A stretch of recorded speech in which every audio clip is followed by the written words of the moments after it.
saw me come in, he goes, "Oh, good, can you bark at 10 tonight?" And I'm like, "Yes, I can." Yeah. So it was that quick and that simple, but it was great people. It was great discussions. It was great networking. It was fun. It was fun.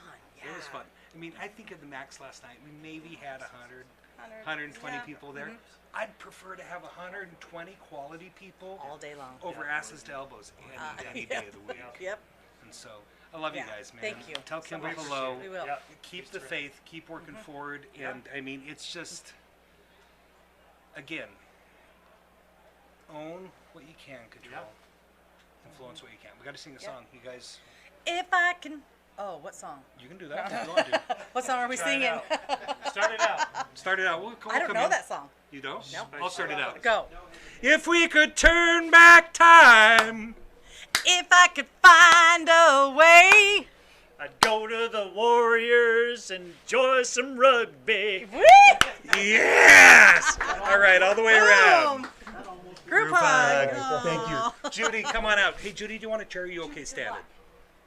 Are you okay standing or do you want a chair? No, I'm okay. Okay, thank you. What is your last name, Judy? I'm Judy Weeks Rowner, Representative Judy Weeks Rowner. And what is your district number? I'm District 30, which encompasses West Valley City. Wonderful. What is your passion? My passion is to remove the state portion of the food tax. Didn't we have $100 million surplus last year? Was it over in the billions? It was much more than millions. Then why are people that can't afford to eat paying sales tax on food? I keep asking the same question. Well, get her a chair. We're going to have a little bit of a fireside chat here, gosh darn it. Do you know that I was one of the leaders of the 2019 tax referendum? Well, I remember the referendum. I didn't realize it was you. Yes, it was me. Okay. But only it was almost every citizen in this state that said, we want to remove the state portion of that food tax. We collected over 172,000 signatures.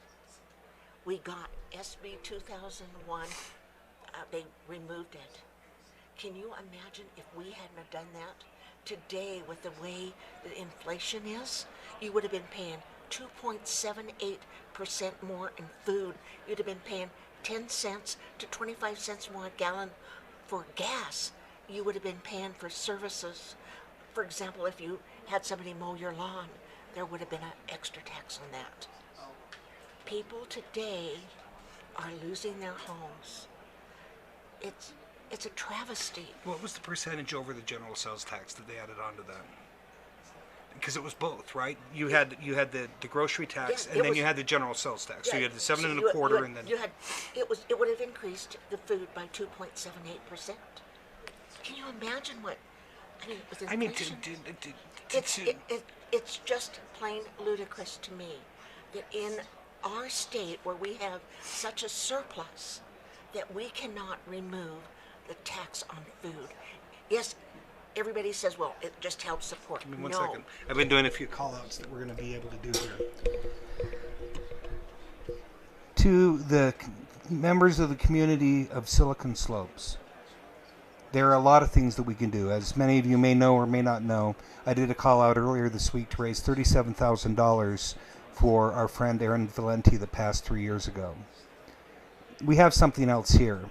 We have a specific item that's going to be coming up during the 45 most dangerous days of the legislature, and it has to do with the taxation of our food and other essential services. We're going to find out really quickly here from the individual who is going to be championing the legislation for the removal of this, and they took care of some of the other things, to be able to come on, guys, we're in a position of prosperity. We have the ability to be able to do these things with, I mean, it's kind of like a U2 song, like with or without you, all that stuff, you know? So, I mean, the call out is tweet something, Facebook something. If you have an opportunity to do a voice, if this affects your grandmother or it's somebody that's in your family because they're paying money that they don't need to pay.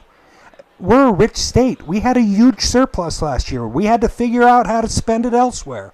Why are we doing that? Get angry. You know, I keep hearing from my fellow legislators that food tax is stable. We can depend upon it. Yes, that's true, but we have so many other ways of keeping our economy stable. For example, we have a tax on when you order something. Of course, before the pandemic, everybody, all just kind of the young people You're were talking about the e-commerce tax. they were ordering from Amazon, and That was back in okay, basic area. so people didn't. The young people, I mean, when they order, they don't think anything about the tax on it. All they care about is it going to be delivered tomorrow, and is it free for the freight. Okay, so the pandemic comes, and it forces older people like me to start ordering things on Amazon. Do you know James Brown? Hey, Megan, I need to get James Brown on the phone and tell him that actually, you know James Brown. Yeah. He does the Aging with Dignity. Yeah. Get him on the phone, see if we can somehow join him up with this conversation, and I would like you to explain to him what we're talking about right now, because what he's putting together is very, very similar to what you're doing. That he's been on Channel 4 for years and years. You guys know who James Brown is. I don't know him, but I know who he is. Yes.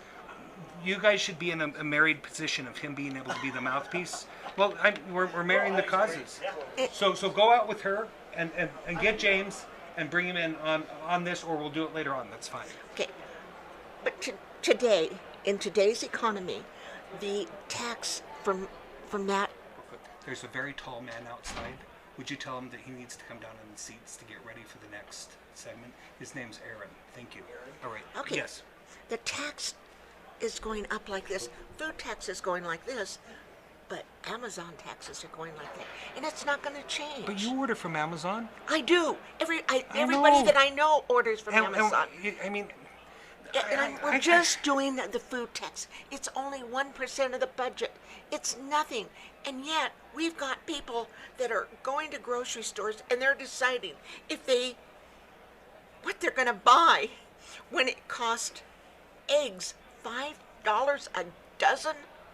That's hypocritical. It's essential. awful. It's essential services. We need to take care of each other. And in order to do that, I agree. We give. We teach people how to fish. We make sure that they have things. And it's food. It's basic stuff. Go down to the seats. That's the green room. Thank you. To me, I'm not a young lady anymore, but I can tell you I've still got fight in me. And my heart tells me that we need to change, and we need to just take that state percent on food tax and eliminate it. We need... Sorry to do this. We need to contact... Come here. Now, I'm asking everybody to contact their legislators. Tell them we need to remove the sales portion on food. Every representative, every senator... I'm going to go a step further, okay? In 1998, when we did the first interactive lounge up in Park City, I broadcast the phone number of somebody that I was angry with. You know what happened? He had to lose his phone number. Well, I'm not going to do this. I'm going to state that I'm friends with the governor, Spencer J. Cox. I do have his mobile phone number. I would not do that to him. But you know what I will do for him?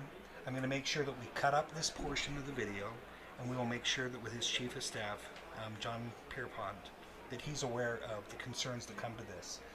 With this segment of YouTube, I ask all of you to back up our representatives' attempts to be able to help out those that are marginalized, to be able to make sure that that goes better. And what we'll do with this is we'll find out a way to be able to have the ammunition of care, because Spencer does care, but sometimes he has to be in a position where he has to align with those that have different things going on. So what we're going to do here... The people have spoken. They said they wanted the removal of the food tax. That's why we did the referendum. I'm sorry, but we need to have everybody listen and get that taken care of. I agree. James, can you hear us? I can. Can you hear him? Where do you want me to put him? You can't get him on. Wait, can we get him on your laptop? I think that we can. It'd be better because I can see him. Okay, we can see him as well? All right. Can we do you on a video call, James? Pull up his Zoom. pull up a Zoom on that? Or if you're using. We're not on Teams. We can just do that. Oh, you're not on Teams? No, we're not on Teams. James? Okay. James, we're going to keep talking. I'm going to just have you have a conversation, and we're going to try to have some of it until we send it to you. But we're going to bring you up on a Zoom, and then we'll go from there. If you click Zoom at the bottom, you'll actually just be able to bring it up and send those.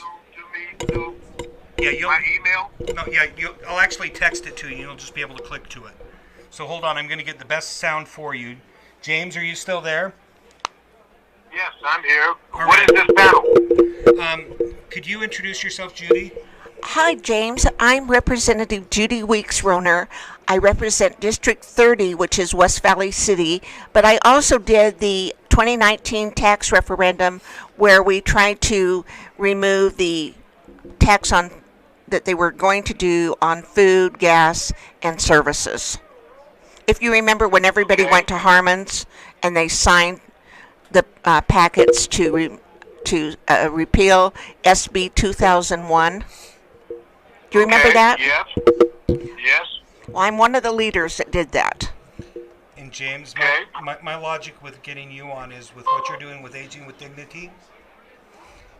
Okay, tell him when. Okay, go into there and send it to the same phone number. Yeah, He's got it. James, you got the Zoom? Yeah, I'm gonna Okay, tap it and load. we're going to stay in here, and then I'm going to have the Representative Rowner join you on a Zoom call. So go ahead and hang up on me, and go ahead and click that in, okay? Okay. By the way, James is 77, and he's doing this. All right, I want you to sit over here. James, I'm 72. He's off right now. We're going to move you. Bring the computer over here. Thank you. He's in the waiting room. He's in the waiting room. So much different than what we were doing 20 years ago. Sit down, please. Of course, it's fine. Here we go. Hey, Aaron, you should check out what's going on up here. It's pretty cool. And if you knew the history of how the food tax got on, that's really fascinating also.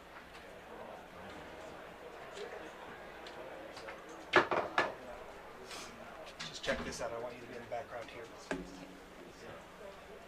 don't see him yet. This is somebody that can help you, and he's very large. He's like 17 feet high. Yes. I'm glad that he knows that. Hi there. How are you? But he doesn't. I don't know if he's on yet. I'm Representative Rowner. It's nice to meet you. Yeah, nice to meet you. I saw you last night. I didn't know who you were though. So. That's good. It should be unmuted. It's unmuted. Yeah. Okay. Text him and see if he's having problems. Thank you. Thank you. So in the meantime, Aaron, Yes. let's go with tall and small. Okay. Nice. I like that. How about that? Hi there. Hi, Aaron. I'd Good. like How are you? I'm fine. How are you? Aaron is a person of means. He's an investor in a lot of companies and things like that. As someone who is sympathetic to the needs of your constituents, could you explain to him what's going on right now? I don't know if you've been around, but if you go to any place, you'll see people that are trying to buy groceries, and they are deciding if they're going to buy milk, maybe egg, a small portion of eggs, and of course, the idea of having candy or anything else is null and void now. I mean, we are concentrating on just survival. Yes, makes sense. So, I'm concerned about people and eating, and I think eating is basic, Yeah. and that they should be able to have at least one meal a day. So, I want to remove the tax, the sales portion on tax on the Okay. food. So, in order to do that, I helped do the referendum, led that, which is really interesting because let me give you a little bit of history. In 2019, Turn on your just camera, James. before It's in the bottom Christmas, trail. Turn on your Yeah. the camera. legislature decided to give you and I a Christmas present. Can Yeah. you hear them, And they James? gave us SB 2001. Can you hear them? Okay. And that was supposed to be a tax relief. They were giving us a break. Well, Okay. I started me and a bunch of other people started reading that bill, and it said that they were going to increase the tax on food by 2.78%. They were going to increase the tax on gas by 10 cents a gallon, and they were also going to increase James. the taxes on services. So, So we got together, and there was a statewide referendum. Hang up your All phone, James. counties participated. Pardon me? After Okay, we're good. 172,000 You can hear me. signatures, Yeah. we got the bill repealed. so can I ask a question? Yes, and let's welcome James Brown with Hi, them James. with Aging with Dignity. Hi This there. is Aaron, and this is Judy. How are you, James? Brown with Living and Aging with Pride. I love all these other things he taps with it because that's real. Yeah. All got to work together. I love this network that I'm being emerged into. So Thank you. there's a gentleman I just recently started working with who told me about this thing called aging spots, right? And so what was interesting about this when he told me about this is I said, well, what are aging spots? And he said, it's when you go to the doctor and you just get old and things happen. And I was like, oh, okay. And so I'm in the M&A space, and I do business investing. And right now there's $27.8 trillion in home equity sitting in our increase in our properties. And right now on Facebook, because it's so easy with AI to mimic people, there are seniors all over the country that are being taken advantage of because there's great stories with kids and people and everything else. And so I love this what was your group that you said you had? Living and Aging with Pride. Oh, I love that. So what is that? Can you tell me what that is and what that means? Well, Living and Aging with Pride is a concept that I have created to bridge the gap and bring resources to the older adult population. We talk a lot at seniors, but we don't talk to seniors, and a lot of the navigation is very complex and very not clearly designated. My program is a direct resource to explanation and understanding and navigating those resources in order to make your lives better. I mean, it's interesting that we all have Social Security, but even in our older age, we're trying to figure out what it does, where it does, who it does, and all of those things. Why is our system continually indicating that it is for us, yet it doesn't talk to us? Yeah. So my program is designed to alleviate that problem of communicating by creating conversations to and with and for older adults. Oh, it's the that's fastest growing population in America. Yeah. It's the largest population in Utah. And why is it we know all of this and we aren't doing anything about it? Why is it all of us will get older and we don't have any systems in place to take care of us? Totally. There's a gentleman that I actually brought that's right down here that can help What's in his that. name? His name's Jose. Jose, get your butt up here. And Jose, actually, I love what Jose does. Jose tracks. So it's Jose. Oh, Jose Rojas, right? Yeah, that's right. So Hello, Jose. Let me say this something to Jose. Don't ever let him tell you to get your butt up there. Just tell him to get your whole self up there. That's right. There you go. Sitting down, It's then so the true. other part of you is separated. You know what I mean? Yeah, for sure. James, I love you. I love you too. I love it.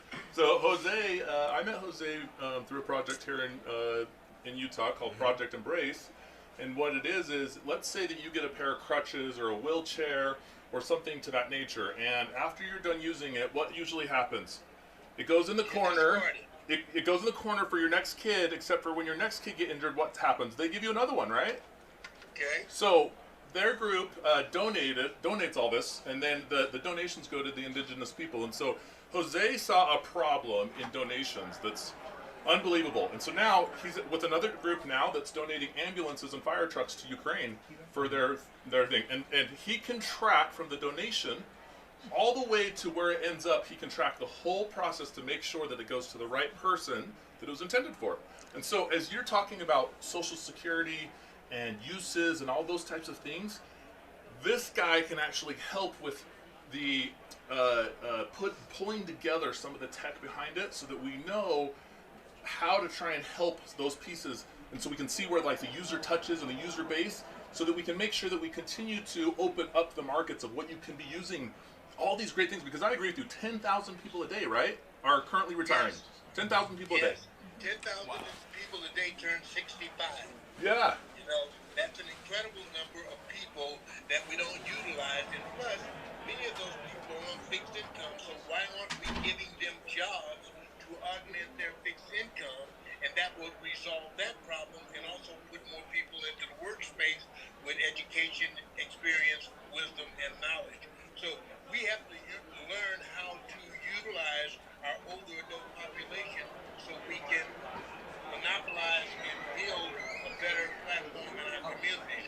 We wonder why our communities don't have what it needs to survive because we've not connected all of the dots to the total community. And that's what my program is all about. And we one also thing you and I are going to talk because I want to get some of those stories and talk about them. For sure. If we don't talk about the stories, we don't know about the I stories. agree. But we can't do anything if these elderly people do not have the food and the substance to live on. I totally And agree. that is something they need, the basic things. And we've got elderly people Yes. that are not eating. 3 or 4 weeks ago, I went to a home where a lady, she had a cat, and she had 3 cat cans that she was sharing that food with herself. Yeah. But she was too unbelievable. proud Unbelievable. to ask for any help. Yeah. And we've got people like that all over this state. Yeah. And we need to help them. The basic entity of food. I totally agree. I totally agree. So Well, can let me say this to you. I'm going to invite you on my podcast. We're going to start doing a continual podcast talking about that subject. But I don't want to just talk about the problem. I want to identify the solution. So we're going to bring the solution together with the problem and resolve the problem so we can give an example to everyone as to what you need to be. Talk is cheap, action is powerful. Can I ask Judy a question real quick? Talk and turn it into action Okay. and make sure that we make a change. So if I may ask Judy a question real quick. So I agree with you 100%, right? And so the way that I love to approach politics and really tough subjects about what you're talking about is with a solution and the problem abridged at the same time, right? And so, and I totally agree about the taxes and the cost and the expense. I 100% agree with you on all fronts, right? So from your opposition side, right? Yes. The people that are fighting you tooth and nail, what is it they want that would keep you from being able to just slide that one right through? What is it they want? They believe that the food tax is a stable rate of revenue, and they want to keep that revenue. However, they're not looking at other methods of getting other forms of revenue. Totally. And that's where I've come up with what I thought one solution, and I'm sure that with all the thousands of other people out there, we can come up with other solutions. I have another solution if I can cut Okay. you off. Sure. How about if we had the technology that allowed us to better grow things and in the house to be able to have microgreens and stuff like that? This is Eric. Hey, Eric. Hello. Over here. Isn't this wonderful? By combining all these things, Can we you could still form, hear? we could have a solution to everything. Okay, guys, get cozy. Let me say this. I think that there might be another way we can do that because the monetization aspect of it all, everybody wants to make money. So why don't, and we all have nonprofits, why don't we have a nonprofit that sits up as a shelter that we offer to these companies as they reduce prices and cost of food? Why don't they go through this nonprofit clearinghouse where they get a benefit? A part of that money is a donation, so it augments their cost of delivering the food and give them a benefit on the other side of the coin.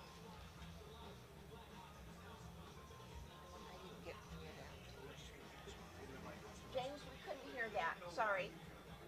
Why don't we create a nonprofit that is sort of a clearinghouse for the sale of this food so that not only are we paying for the food at a reduced cost, but a percentage of that cost is built under a nonprofit donation aspect so those companies that are selling the food get a tax benefit plus they sell their food and that could augment reducing the cost.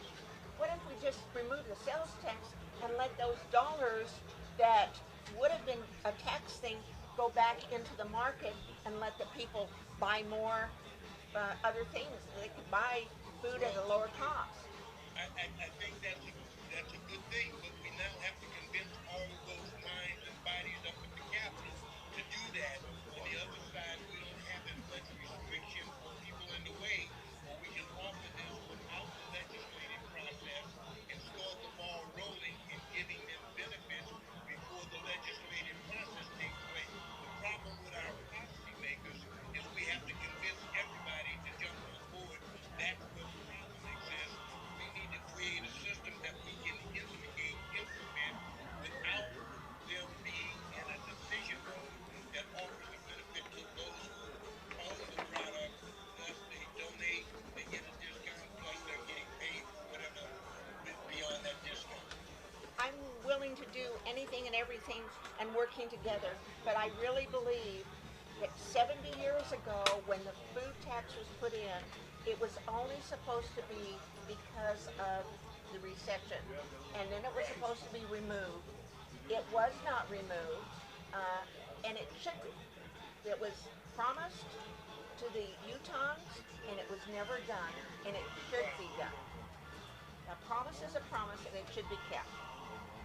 Well, I am very interested in working with all of you. I've got another scheduled podcast, not podcast, Zoom conference that I'm supposed to be on, but I always respond to Mr. Joel, and so please reach out to me through Joel. My website is livingwithpride.org. If I don't hear from each one of you, I'm going to sue you. I guarantee you, you'll be hearing from me. I track everybody down. This is so important to me. I want to help the people of this state, especially Okay, the. I love you much. Thank you, Joel. James Brown, livingwithpride.org. All right. Aaron, you had somebody you wanted to bring in? Yes. So let's talk about that. James, love you. Keep watching, okay? I'll put you on mute. You'll want to hear what they're talking about. Thank you. All right. All right, we have some other people here. What is your name, sir? Dan Rawls. Dan Rawls. Yeah, I'm sure you know of him. It's a stare down! It's me. It's really What me. do you do for good? What do I do for good is I help people make magical connections. Can I introduce? It's better when somebody else tells you what you do for good. Is that okay? I'm always scared of Can I Especially tell when them it's your that? bodyguard. Yeah. Yeah? Go for it, man. Dan Rouse was the 14th franchise owner of B&I. He knows more amazing CEOs in this country than I do, and that's saying a lot for a lot of people. So, amazing, unbelievable guy. And so, he really helps people with magical connections, and that's what he does and focuses on. And it's so I know we're all connected, but that's what he does. He's amazing at it. So it's kind of interesting just on LinkedIn how that's changed. That word connector has become a thing. People put that on their resume on LinkedIn, and I'm like, guilty as charged. and so I think I decided to add it to mine about 2 years ago, but that's what I've done professionally for a long time. I'm in the health and nutrition field, so I do that for good because Aaron gave me a kudos post a couple weeks ago that I have to live the part. I've actually worked for an $18 billion company in Memphis, Tennessee, where I'm from, Tennessee. Been with them for 34 years. And Megan, bring him in. I teach what I live. So, and then professionally, I run business mastermind groups.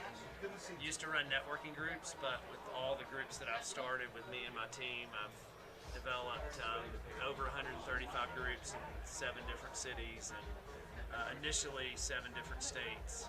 So I'm pretty passionate about that. Can I ask you a question from Judy? So Judy is a constituent?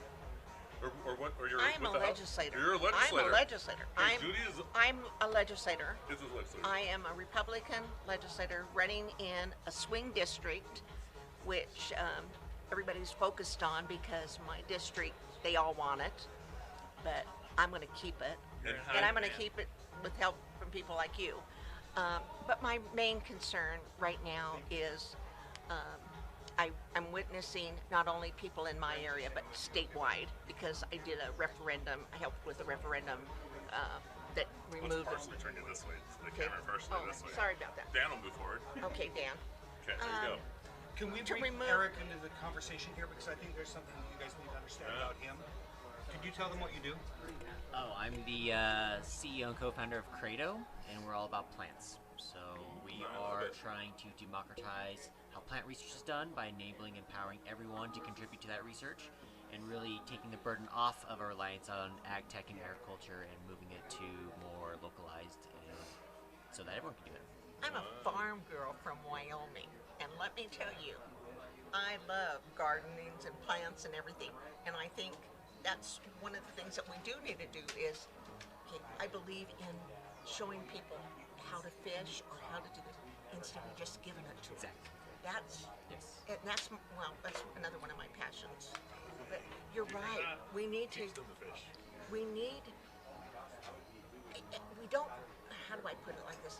We don't need a whole acreage of everything. We can grow things right in our home that survives yard, and keep us so we're self-sustaining. Exactly. And that's really important. Yes. And And it's how we can be part of climate change and removing the climate anxiety that we all feel. Yes. Everything. And when we do that, now I'm going to go back to removing the food tax, because if we remove that food tax, that money then could be appropriated to seeds, to developing more of our economy. Or that what way. if now every person who's using our product gets a carbon credit? And now we bundle all those up, those carbon credits sell for a lot, and now you're getting the benefits of just planting more plants in your home. See, and I'm not sure how to do that, but you know what? We figured that out. I think that by working together, we can change this world, and we can, the people, I don't know, have you guys been looking just down the street, the homeless and everything around here? It's destroying our capital city. It's not right. Our community gardens don't work, our co-op gardens don't work. And let's get out of the box. Let's think of something different. That's what I'm trying to do with the food tax. Remove it. So when you said farm girl from Wyoming, one of our products was developed by Tim Blank. He was the horticulturalist for Epcot in Orlando. It's called the Aeroponic Tower Garden. Residential and commercially, we have thousands of restaurants that grow their own food using our tower garden. And then, yes. Yeah, and so some states that don't charge tax on groceries, they don't charge tax on our product because it's a food. Food. That's what I'm saying. Right. So you were just speaking two things in my business love language there. But okay, we start building relationships. We start by doing. We have to get more money into our economy from the working class, the people. So let me ask you a question real quick. My last question. Why can't we? So just like there's a WIC program for the youth, for the women. Yes. Why can't we? And I know you. Just hear me out. Why can't we keep the tax? Okay. We give a bond program to seniors that they can now grow the food right in their own community that's right down next to the road, and we give a credit to the seniors so they actually get all their money or food back, or the people that need to qualify and apply. There just has to be a way. Because bond taxes, like creating bonds, is literally helping all these people that don't know where to go look on the internet for it, don't know where to do this. And literally, I mean, billions of dollars. So I know people that own land and family. I know Joel's family owns land, and the greatest wealth builder in the world was acreage used to be 85 cents an acre until 1906. Now, average it's 14,000 an acre nationwide. Those families want to invest through programs like bond programs, and they do it so they pay less in taxes. So if they literally say, okay, I'll put it into this, and I get to choose where that goes rather than paying a tax, right? And so I agree that we need to remove taxes, but taxes aren't a terrible thing we can push people. So let's hashtag this and continue the conversation. I'd love to talk to the four of you about it, and I'd love to help you get people on your team, both sides, and you hear them out so that you can get it through. Oh, yeah, that'd be great. Aaron the Gentle Giant. Oh, nice. I like it. But you know what? Too long. Can we do Aaron BFG, Big Friendly Giant? But there's more than just the seniors. Yes, There's, of course. It's the everyday Totally agree. people. And when you go to the grocery store, now hear me out just a little bit. Every single day when you go to the grocery store, you see that slip of paper and you see that tax. We need another That hashtag, need- Credo. It's needs- Credo. Credo. Krado. Yep. Love it. Where can we find you on LinkedIn?